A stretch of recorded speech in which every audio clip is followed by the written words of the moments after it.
Welcome back to the Tracy Take. I am Tyler here with my brother Ryan, and today we are doing the Detroit Lions 3-round mock draft. But before we do that, we do have a fun announcement. We have partnered with BetUS for all of our fans who like to put a couple bucks down on the game that they're watching. If you want to check out the link below, they are doing a fun promotion as of right now for all first-time players to their site of 125% match for your first 3 deposits. So NBA, NHL playoffs are right around the corner. The Masters in a couple of weeks. Final Four this weekend as well. If you want to put a couple bucks down on those games, be sure to click that link down below and become a player. Get that 125% promotion. While you're at it, be sure to like and subscribe to the channel. We're trying to get to 3,000 subscribers by the NFL draft, which is just a couple weeks away. We're only 200 or so subscribers away. So any help is greatly appreciated. Ryan, let's pull up the offseason moves they've made so far. So these are the notable additions or departures that we have thought that we felt are most notable, so to say, that the Lions have done so far this season. I will say we have not put in the Cameron Sutton cut, essentially, as that has kind of been ongoing since we created the slide. But in general, though, they lost him. Also, C.J. Gardner-Johnson as well to Philadelphia. They did also move on from Josh Reynolds, who signed with Denver. But I don't think that's as big of a deal. And I think it's just with how good of a receiving class this is going to be. I don't think they're going to miss Josh Reynolds nearly as much. But they also, too, have added on some good people as well. I forgot to put in Kevin Zeitler did sign from Baltimore as well there. So I apologize about that. But, Ryan, which of these additions do you think are going to be the most impactful for the Detroit Lions? Yeah, I mean, I think a lot of the defensive ones, Marcus Davenport going and getting another guy. He hasn't been healthy really throughout his career, but going and get another guy across from Aiden Hutchinson. DJ Reader, I like. Get that big run-stuffing defensive tackle there in the middle, because I do think they struggled against the run last year. And then Carlton Davis, Emmanuel Mosley. Sorry, English is hard. And Amik Robertson, I think is a good cornerback trio for them to kind of rotate in and out. Obviously, none of those guys are world beaters, but again, just some solid options there. And then, honestly, they didn't really lose too much. The biggest loss is going to be C.J. Gardner-Johnson. But with Brian Branch going into his second year, I'm not super worried about anything with that safety room. Also, there still are some safeties that are on the market for them to be able to go and snag. And also, this is a pretty deep safety class as well. So if they do want to take one of these top 100 picks and go after a safety, I think that guy could probably come in and put in some significant reps right away. So yeah. I know I didn't really answer your question there. I just think that they've done a good job of addressing a lot of their holes. So yeah.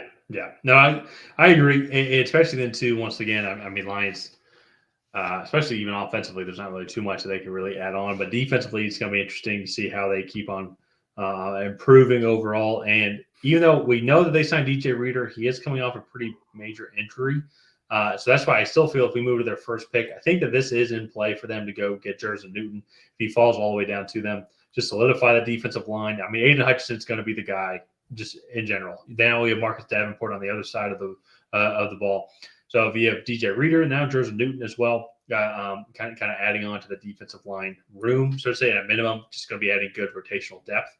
I really like this defensive front as a whole, and the moves that they've made so far in the secondary, as you said, formidable, just solid, good cornerback pieces, guys that aren't going to make too many mistakes. I think that is going to be a great setup for this Detroit Lions defense, because they're going to be in a division now that can put up some points and that can run the ball a lot. Yeah, no, for sure. And I do think, again, that probably was one of the weaknesses of this team last year, was just they weren't the best run stuffing team. Aiden Hutchinson was really carrying this defensive front for the majority of the year, and going and getting a guy that is not just going to be effective against the run, but is also going to provide some interior pass rush, I think is a really solid move. So yep. Let's move on now to their second pick in this top 100. This is where we have wide receiver Xavier Legette coming off the board, an absolute freak athlete at 6'1", 225. He ran a 4.3 940 at the combine, and I will say maybe a little limited in his route tree, but he wasn't asked to do that much at South Carolina. They just kind of wanted him to get open and get open or run go balls, I guess was kind of what they did there. But he has good hands. His run after the catch ability is immense. And I think with a guy like Jared Goff, that's going to be really important. You have Jamison Williams and Amon-Ra St. Brown in that offense as well, who are also run after the catch guys. And I think he's a good complement to both of those guys as well. Yeah, it almost seems like that because both Amon-Ra St. Brown and James Williams are capable of going deep, but primarily where they work best is going to be in the underneath stuff. And so you have a guy like Xavier Leggett that can just absolutely terrorize teams with his deep threat capabilities, but also then to his yard after the catch as well. Well, his jump ball capabilities is what I mean a little bit more. Yeah, it's going to open up the underneath not only just for Amon-Ra St. Brown, James Williams, Sam Laporta in the passing game. But then if it means there's one less guy in the box, the Detroit Lions were one of the best running teams last year with David Montgomery and Jahmyr Gibbs coming into his second year. If you go and add a good, solid receiver like Xavier Leggett, or shoot, even Jalen Polk, I would say he also kind of might fit that build as well, or kind of what they're looking for with that deep threat capabilities. I just don't know how then you stop this offense. This offense almost has to hurt themselves before the defense is going to be able to do anything. And I think this is going to be a great spot for them with what they're going to be needing overall, what's going to be available at the end of the first round. It's going to be a lot of good receivers here that they can go get in the second round that can come in and contribute immediately. Yeah, no, and that I think Xavier Leggett probably goes a little bit higher. Looking back on this, maybe have him in the top of the second round instead of the back end. But again, I think PFF released their top 100, and like 21 of the players are wide receivers in the top 100. So I think there was like 18 in ours. And so I think it was more. I think it was 22 or 23 actually. Well then, yeah. And so like a fifth of the guys are wide receivers. So you could definitely see why some of these wide receivers fall. But let's move on now to their final pick in this 3-round mock draft. That's going to be Christian Mahogany, the interior offensive lineman from Boston College. Just a really solid guy. He has good feet, good power. He doesn't get moved back into the quarterback's lap really at all. And he's solid in the run game. Just kind of a do-good offensive guard. This to me is the sweet spot for some of the interior offensive linemen that aren't going to be Zach Frazier or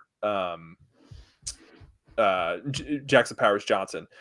Just because, one, I think that position has been devalued over the years, but then you can just find these guys almost anywhere. So I like this player a lot. I think he fits in it really well, especially you look at some of the guys in the offensive line. Those guys are getting older. Jonah Jackson did leave in free agency as well.